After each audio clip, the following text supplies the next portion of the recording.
More Australians are becoming reluctant to reach out for mental health help. A new survey from Beyond Blue has found 1 in 3 people suffering from depression or anxiety refusing to seek assistance. The poll also showed 21% of participants did not get professional help when they needed it in the past 12 months. Rising medical costs and long wait times have been attributed to the decline in those seeking help. And today marks World Suicide Prevention Day, with over 60 countries uniting to promote the reduction of stigma and encourage support. Joining me live is Glenn Cotter, mental health advocate and lived experience peer worker. Glenn, thank you very much for joining us. How are you this afternoon?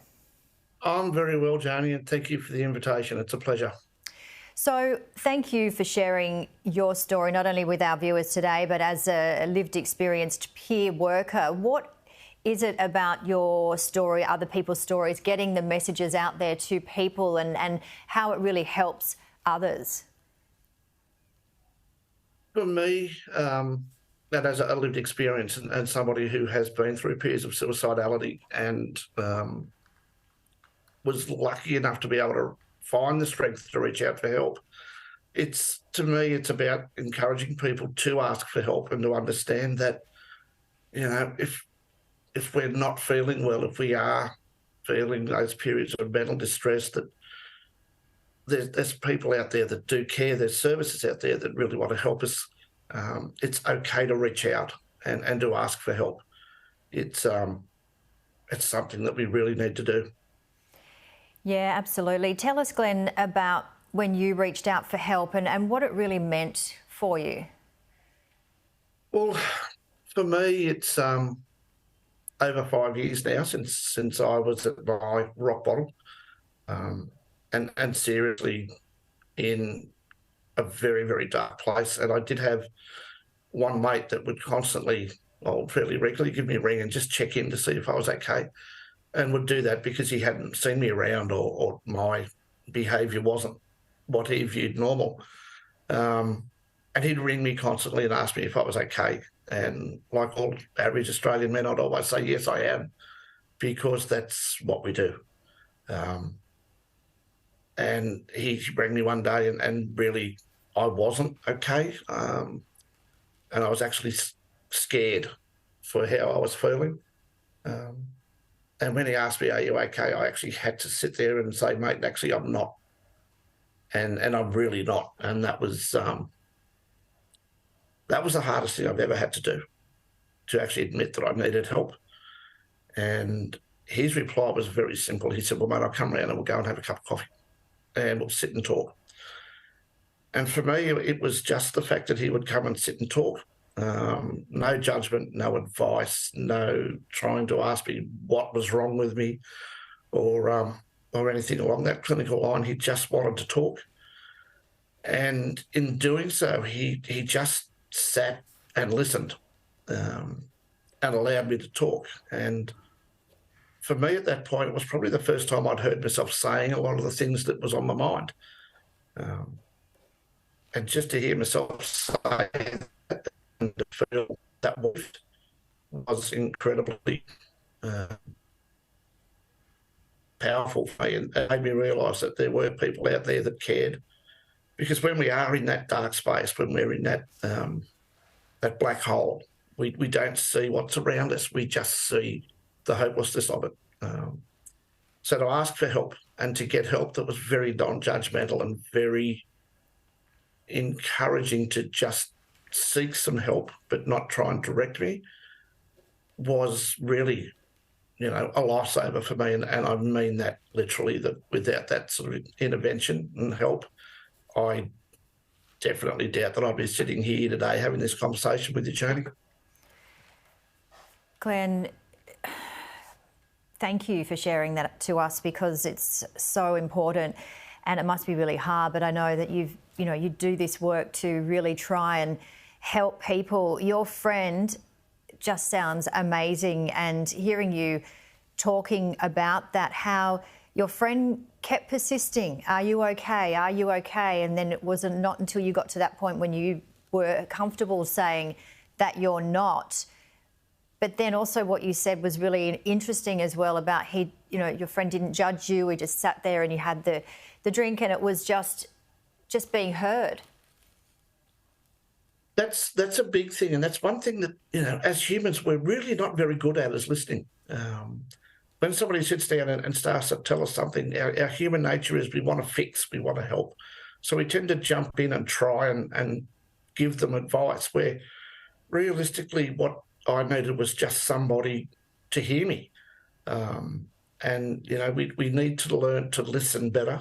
And a lot of the work that I do as a lived experience peer worker is just give people a chance to sit and listen and tell a story, and let them get that off their chest, but let them understand that people want to listen and want to help, and do it in a non-judgmental way. And as humans, we've still got to learn to do that. And we know that today is World Suicide Prevention Day. We've got Are You OK Day coming up. There's a lot of, days that show people reflection, whether it's about this particular topic or so many other topics of importance. What is it about these particular days? Because we do have to make sure that everyone is okay every day, of course. But in terms of raising awareness and really opening up these sorts of conversations, how important do you find it, especially in the line of work that you do and who you speak to? Look, I think it's vitally important, because yes, we do say that every day, is a day to have a conversation. So, there's more to Are You OK than just one day a year. And this year's theme that we've worked on, and we work very hard on themes every year, but this year's theme is that we are here to hear, and it goes back to that conversation. We want to hear what's happening for you. We want to hear what you're going through. But I think it brings to people's attention, because we're so busy and everybody's having very, busy lives and everybody's under pressure. But it just reminds people, I think, sometimes of how big the problem is. And, that the field of suicide in our country and around the world worldwide figures are mind-blowing. In Australia, more than 3,100 people a year lose their life to suicide. And per year, more than 65,000 people will make an attempt on their life. So, those figures are defy description sometimes. And I know that when we have conversations at times, we will ask people, what in their mind, what is greater, the suicide rate in Australia or the national road toll? And they'll always go for the road toll. But on figures over the last couple of years, an average of 8 people a day take their life in Australia. 6 of those are men. So we need to really have a look at making sure that we're aware of what's happening around our community, become a little bit more alert to how our friends and our people that we work with may be acting, may be feeling. And if you're not sure if somebody's not good, or maybe going through a little bit, watch for some of the signs, maybe if they're a little bit less social or they're missing things or just the little things. To me, trust your gut a little bit. If something doesn't feel right, ask them. And no one's going to bite your head off if you ask them if they're okay. And for a lot of people that you do ask, sometimes that's the first time somebody's actually been prepared to ask. Great advice, Glenn. Yeah, sorry. Yeah. No, you're right. The value of just asking somebody, because realistically, everybody that we see, everybody we walk past on a daily basis could be going through something that we have no idea about. They could be battling something, some demon, some situation that's in their head.